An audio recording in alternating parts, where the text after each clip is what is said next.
Heavy জিনিস তো প্রত্যেকে বাঙালি চালা। আজ আজ চলতি বাসে একজনের ব্যাগে দেখলাম এক্ষুনি চুপি চুপি ব্যাটাকে টুপি পরিয়ে ঝেড়ে দিলাম। জিনিসটা খাস না? ঝাক্কাস, মোবাইলের গান ডিরেক্ট বানানো যাচ্ছে। জিও কাকা। ও এটা দেখে হেডে ব্রেন খেলে গেল ভাই। এমন একটা প্ল্যান এসে গেল মাথায়, শুনবি? বলো বস। তাহলে সাউন্ডটা একটু জোরে দে, প্ল্যানটা বাইরে দিয়ে কেউ শুনতে পাবে না।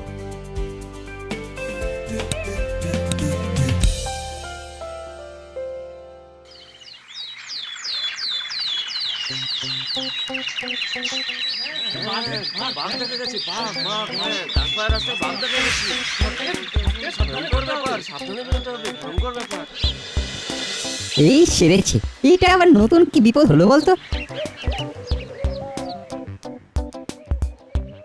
আরে ওই তো কোয়ালি দাদু আর প্রফেসর আঙ্কেল।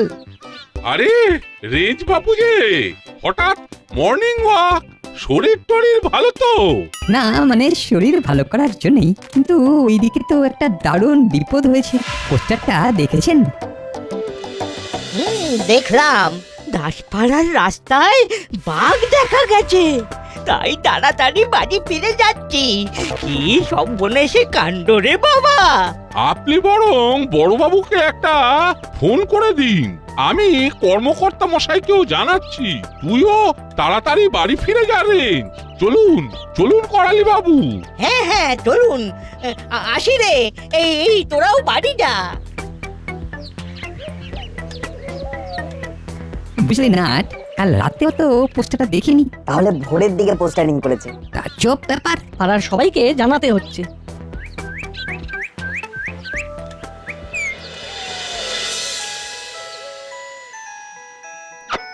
হ্যাঁ বলুন। সে কি বাপ, এদিকে আজ ব্যাংকে আমার কিছু কাজ ছিল, না বেরোতে পারলে তো মুশকিল। আচ্ছা দেখছি।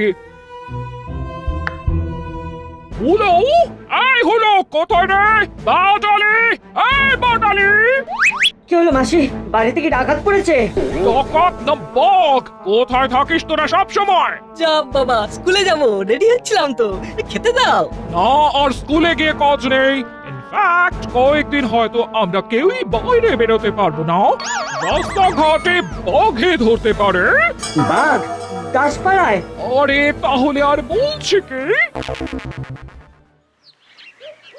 তাহলে আমাদের এখন বেরোনো বন্ধ, আবার কোয়ারেন্টাইনে চলে গেলাম।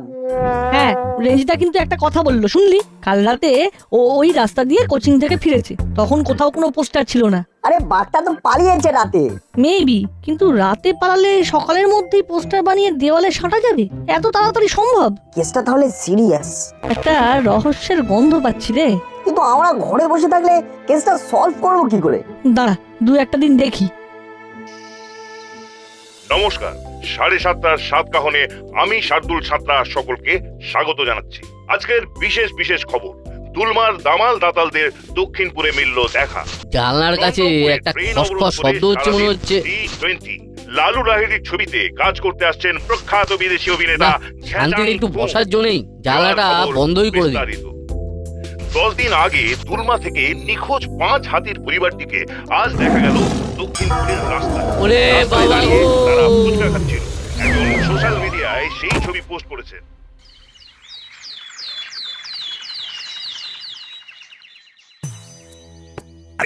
আরে ও কর্মকর্তা বাবু, উঠুন। আরো একটু জলে ছিটিয়ে দে তো নাট। হ্যাঁ, জল মানেই জীবন। ওরে বলুন কাকু কাকু। এ তো দেখছি মশা মারতে কামান দাগা। বললাম জলের ছিটে দিতে, একেবারে জল কামান চালিয়ে দিল। কি হয়েছিল কিছু মনে পড়ছে? বাঘ বাঘ বাঘ।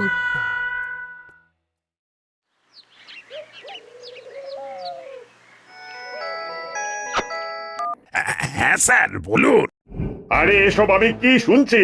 তোমার এলাকায় নাকি বাঘের উপদ্রব হয়েছে আর তুমি নাকে তেল দিয়ে ঘুমোচ্ছ।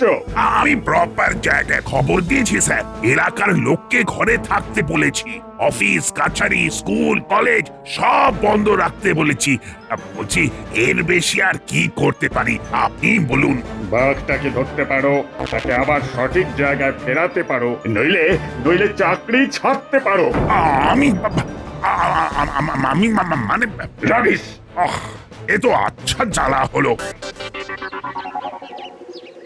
দেখেছো কাণ্ড, এই সপ্তাহে নাকি অন্তত 10টা বাড়িতে বাঘে হানা দিয়েছিল।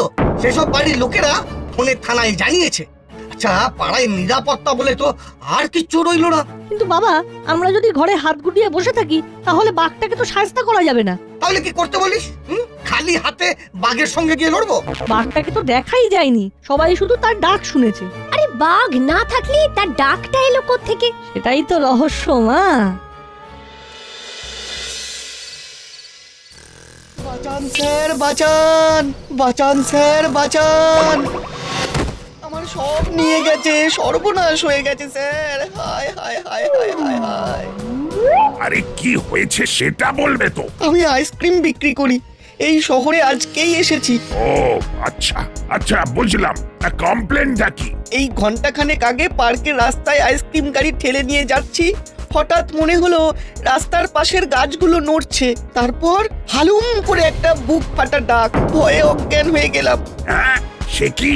কিছুক্ষণ পর যখন জ্ঞান হলো, দেখি আমার টাকার ব্যাগটা হাওয়া। তারপর দেখি আইসক্রিমের গাড়িটা রাস্তার পাশে পড়ে আছে, ভেতর ফাঁকা। ব্যাগে আমার এ মাসের পুরো রোজগার ছিল। আমার সর্বনাশ হয়ে গেল স্যার। বুঝলাম। তা কার এগেনস্টে রিপোর্ট লিখবো? বাঘের এগেনস্টে নাকি চোরের এগেনস্টে? আমি কি বলবো স্যার, আপনি এলাকার দারোগা, আপনাকেই এর একটা বিহিত করতে হবে, নইলে আমি যাব না। বেশ, তুমি বরং আজ থানাতেই থাকো, আমি দেখি কি করতে পারি। সব দরজা ভালো করে বন্ধ করে দিয়েছি, জানলা খোলাই থাক, নইলে তো সাফোকেশন হবে। জানলায় তো গরাদ আছে, বাঘ জানলা দিয়ে ঢুকবে বলে মনে হয় না।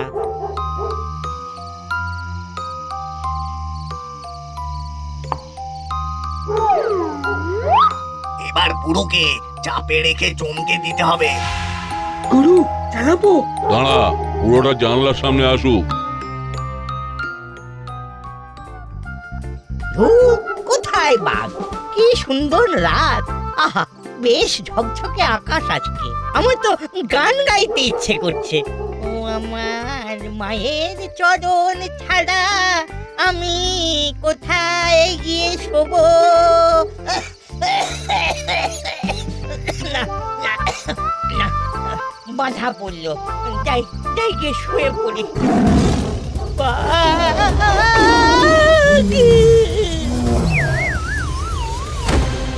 চল, এবার শুভ কাজটা সেরে ফেলি। ওই শাবলটা দিয়ে চাঁড় দিয়ে দরজার একটা পাল্লা দরজার ফ্রেম থেকে আলাদা করে ফেলতে হবে।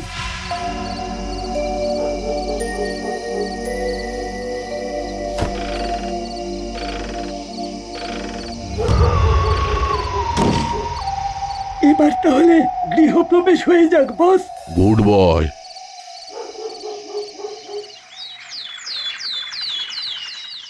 হ্যাঁ বল। আরে কি আর বলবো, কাল বাঘ এসে করালি দাদুর বাড়ি লুট করে নিয়ে গেছে, আবার ফ্রিজ খুলে পুডিংও খেয়ে গেছে। আর দাদুর কিছু হয়নি তো? টাচও করেনি, জাস্ট আলমারি ভেঙে টাকা নিয়েছে, আর দেওয়াল ঘড়ি, দাদুর হাত ঘড়ি, ফোন, টিভি, রান্নাঘরের দামি পোর্সেলিনের বাসন কোসন সব নিয়ে গেছে। তাহলে তো বেশ মডার্ন আর শিক্ষিত বাঘ বলতে হবে। তুই কি করে জানলি? করালি দাদু তো সকাল থেকে এসে থানায় বসে আছেন, বড়বাবু ফোন করে ডাকলেন। ওয়েট, আমি আসি।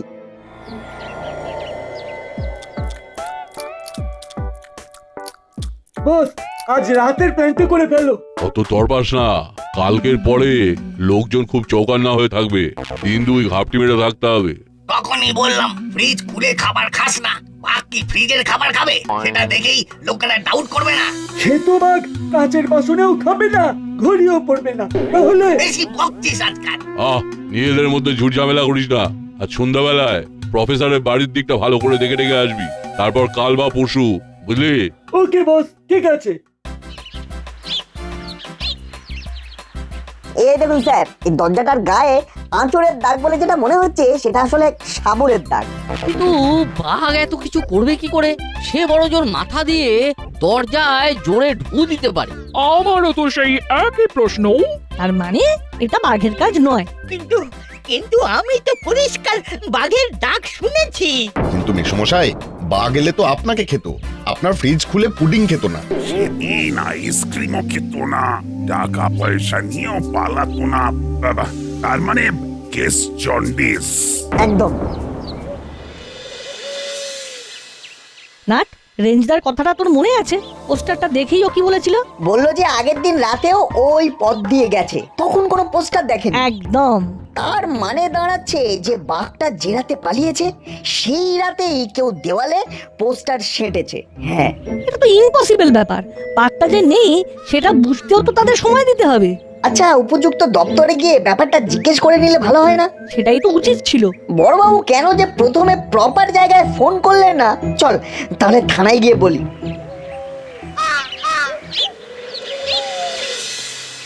সেই তো, এই সহজ ব্যাপারটা। না না, আমি এখনই প্রপার জায়গায় ফোন করছি, বসে যা, ওরা কি বলে সেটা শুনে যা। হ্যালো, হ্যাঁ, আমি গোপী দারোগা বলছি। আচ্ছা, আপনাদের ওখান থেকে যে বাঘটা পালিয়েছে তাকে কেমন দেখতে বলুন তো? সে কি কোনো বাঘ পালায়নি? তাহলে শহর জুড়ে তোলপাড় হচ্ছে, আপনারা একবার থানায় জানালেন না যে খবরটা ফলস, রাবেশ? বুঝতে পারছি কেসটা জটিল, কেউ বাঘের খবর রটিয়ে সেটার ফায়দা তুলছে। তাহলে তাহলে কি করা যায়? আপাতত এই হাফ কারফিউটা তুলে নিন, সকলে আবার রাস্তাঘাটে বেরো, আমরাও স্কুলে যাই, তারপর আমরা দেখছি কি করা যায়। আজ রাত থেকে আমরা এলাকার পাহারায় থাকবো, চিন্তা করবে না, দু একদিনের মধ্যেই বাঘ মামা, চোর মামা, হ্যাঁ চোর মামা ধরা পড়বেই। তবে রাতে তোদের দুজনের একা একা পাহারা দেওয়াটা একটু রিস্কি। সঙ্গে হুলো, বাটালি আর রেঞ্জকেও নিয়ে নিস। দেখি নাট, তুই রাতে আমাদের বাড়িতে চলে আয়, আমাদের ছাদ থেকে বাইনোকুলার দিয়ে পুরো এলাকাটা দেখা যাবে। তাই হবে। এই রাতে কি খাওয়াবি রে?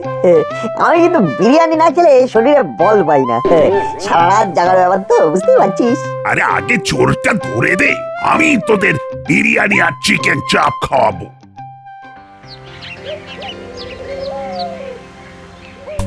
তা তোরা বলছিস যে তোরা রাতে ছাদে বসে ওয়াচ করবি? কিন্তু ছাদে রাতে থাকা কি সেফ হবে? ছাদে থাকাই তো বেশি সেফ মা, কারণ বাঘ এলে তো আগে নিচে আসবে, সে তো গাছ বেয়ে ছাদে উঠতে পারবে না। কিন্তু বাঘ না হয়ে সে যদি ডাকাত হয়, তাহলে ওপর থেকেই আমরা তাকে ক্যাচ করে ফেলবো। নো চিন্তা আঙ্কেল।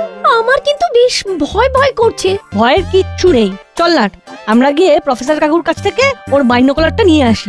চল।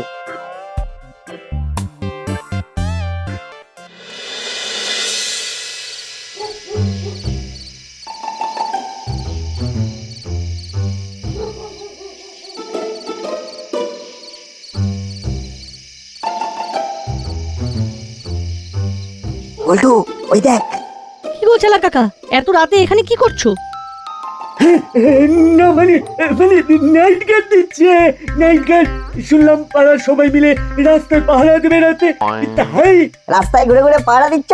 বাগে ধরবে তো, বাড়ি যাও। তোরা কি করছিস এত রাতে ছাদে? আমরাও পড়াশোনা পড়াশোনা পড়াশোনা, রাতের আকাশটা স্টাডি করছিলাম, এই আর কি। চললাম রে। Good night.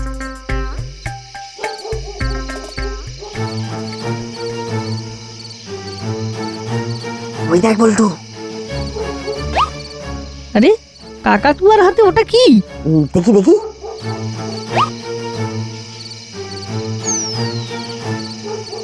একটা ব্লুটুথ স্পিকার মনে হচ্ছে। এইবার মনে হচ্ছে কেসটা সরল হচ্ছে। হাতে নাতে ধরতে হবে, নইলে পুরোটা সরল হবে না।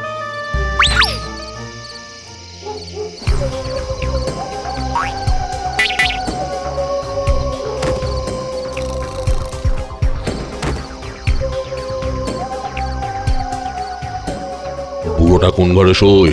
বলছি নিচে তো কোনো সারা শব্দ পাচ্ছি না।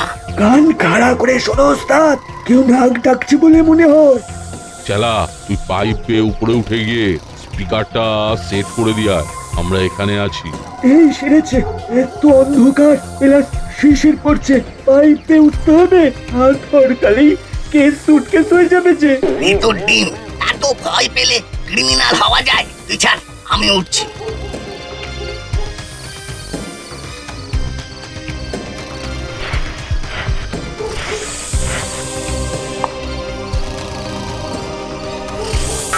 কি কেস? চালাবো? ঘুমোচ্ছে, চালিয়ে দাও। বাঘটা নিচে ঢুকেছে মনে হয়। আজ বেটাকে দেখতে পেলে ঘায়েল করতে হবে। কি হলো? অজ্ঞান হয়নি, নিচে আসছে বাঘ ধরতে। এই খেয়েছে, তাহলে উপায়? এত চাপ খাস কেন? হ্যাঁ,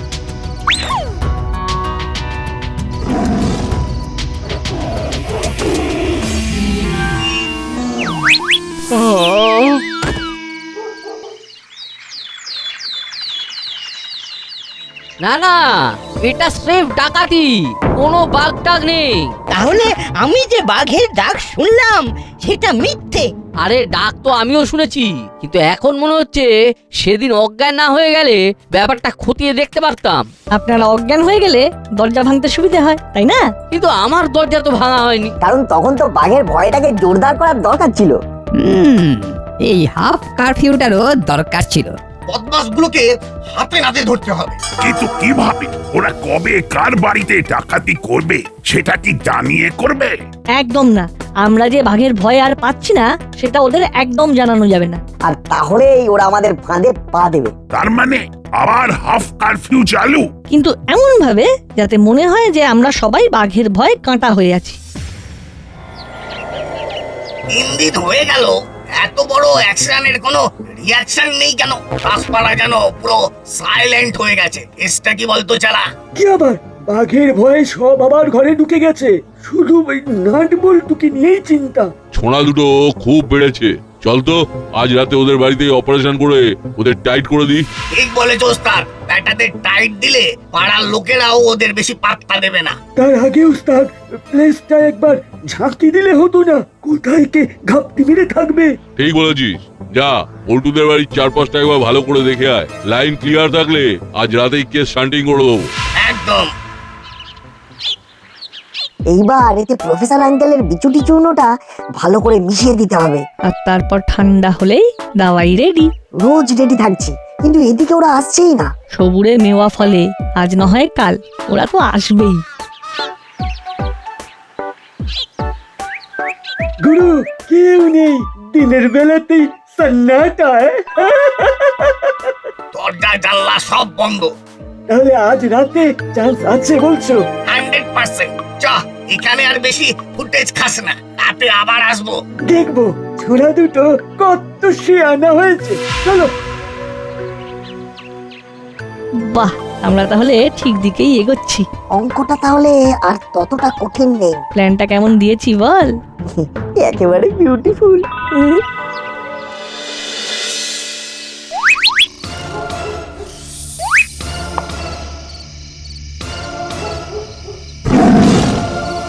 সর্বনাশ! বাঘ, বাঘ! চুপ করে শুয়ে থাকো, ছেলেরা আছে। Our time starts now. আরে ওরে বাপরে, এ সারা গায়ে চুল করছে রে। ওরে বাবা, ওরে বাবা। মাগো, চুল করছে, চুল করছে। ওরে বাবা রে, চুলকে চুলকে পড়ে গেলাম গো। বাবা, হাত পা ফুলে গেল যে। ওরে বাবা।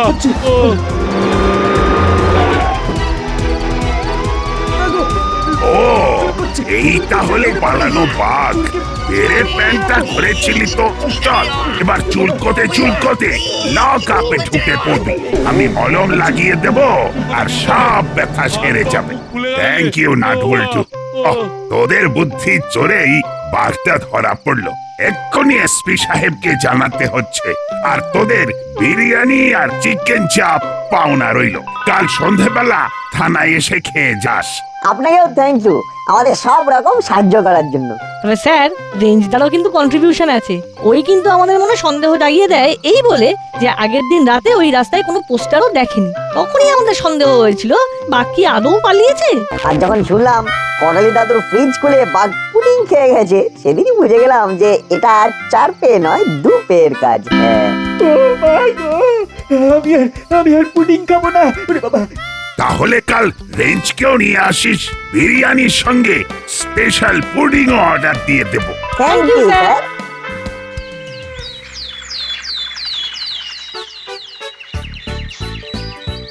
ওই দেখ পাড়ার হিরোরা দাঁড়িয়ে আছে। কিরে হলো বাটালি, স্কুলে যাবি না? আরে নেমে এসো, বাঘটা ধরা পড়ে গেছে জানো তো। আর ভয় পেয়ে ঘরে থাকতে হবে না। হাঁ করে কি দেখছিস? তাড়াতাড়ি রেডি হয়ে স্কুলে যাও। যত সব অপদার্থের দল। আজ আর স্কুলের দিকে মন নেই ভাই, বিকেলে হলেই বিরিয়ানি আর চিকেন চাপ, সঙ্গে ঘ্যামা একটা পুডিং জমে যাবে, কি বল? একেবারে কুলপি।